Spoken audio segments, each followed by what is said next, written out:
With spring break in full swing, it's becoming a tale of two cities in Florida. Police in Miami have had their hands full coping with out-of-control crowds and a shooting death. But in Panama City Beach, the party's all but over, leaving some businesses struggling to survive. Mark Strassmann has that story.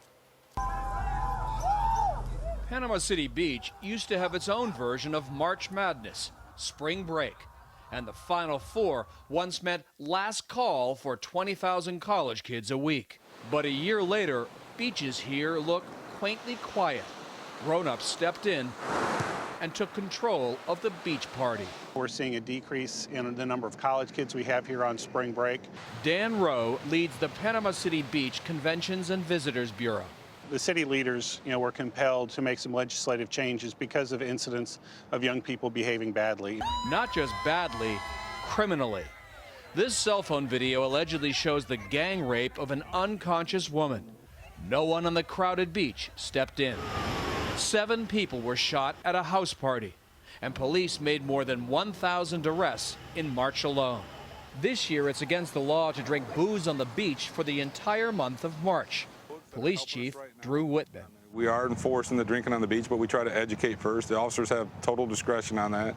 They can go down there and warn them, but if an individual needs to be cited, they're cited. And if you have an individual that needs to go to jail, they do go to jail. Police presence is part of that new grown-up supervision. Roughly 50 beach drinkers have left the sand in handcuffs. But that's also how many beach business people feel. The people that wanted to get rid of spring break were successful. Sparky Sparkman has owned Spinnaker since 1986. He says this year's business has plummeted. Between 80 and 90%. Normally this time of year, approximately 300 staff members. We have less than half that now. Even so, over the last week at this Days Inn, a 23-year-old from Ohio died after an apparent drug overdose. And a 20-year-old from Indiana, after a day of drinking, fell to his death from a parking garage. But this year, the address for spring break has changed. Places like Miami Beach. How many kids here? A couple 100,000 is a frequent guess. But it's like drinking that 9th beer. The real number no longer matters. Except to Miami Beach cops. Fewer than 400 of them trying to keep the lid on. They're still going to do what they're going to do. You ain't going to stop it. Bobby Jenkins is president of the Miami Beach Fraternal Order of Police. When communities like Panama City Beach ban drinking on the beach and get tougher with, do you see people from other communities that have clamped down on spring break flooding in here? Yes, we have. We actually saw some people that making comments about they couldn't go to Panama Beach, that they would be harassed from the time they got off the airplane to the time they left. Cops here feel harassed. Last weekend, the beach party moved into the street and out of control.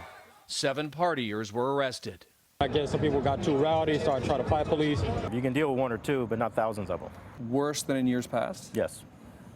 How so? Usually people at least leave when you go tell them to leave. Here they want to challenge you and take you on about it. Miami Beach also has a ban on beach drinking, but it's widely ignored. Overwhelmed cops say they have too many other issues. For CBS This Morning, Mark Strassmann, Miami Beach. And Benita, the gentleman in the story who said folks who wanted to get rid of spring break, they were successful, but it also hurt the businesses. But you and I were both talking about this. When those rules were enacted, I knew they were going to take the party somewhere else. I know. It always happens. If you can't find a beach, you'll find a house. You'll find a house. You'll find a way. And keep partying.